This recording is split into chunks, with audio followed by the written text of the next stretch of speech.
ärikonstellatsioonide seminari esimene sündmus ja see oli väga äge.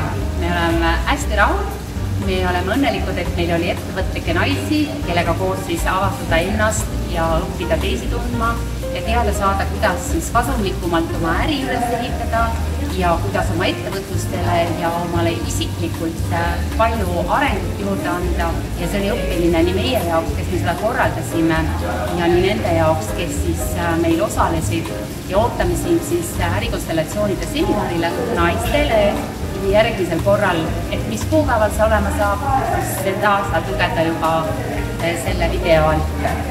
Aitäh! Tere Katrin!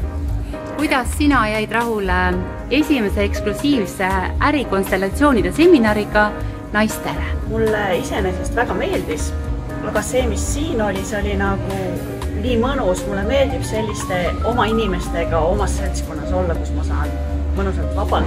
Sul on oma ettevõtmine ka, et... Ja, üks osa on jooga, mida ma olen ise teinud ja selline küpsetamine ja tordid, kringid, kõik sellised loov- ja käelised tegevused. Karin, sa osalesid ärikonstellatsioonide seminaril naistele ja kas see on nagu midagi sellist, mida sa soovitaksid ka sõbrale? Loomulikult inspiratsiooni uuteks ettevõtmisteks. Kas sul oli meiega igav või oli meiega huvitav? Seega oli huvitav. Meil oli esimene eksklusiivne ärikonstellatsioonide seminar naistele.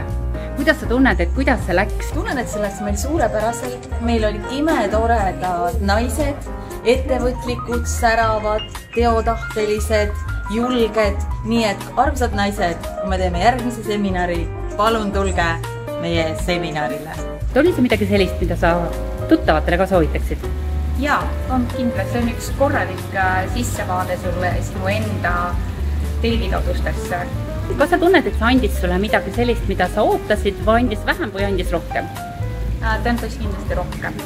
Ja sõbrale soovitaksid? Jaa, kindlasti.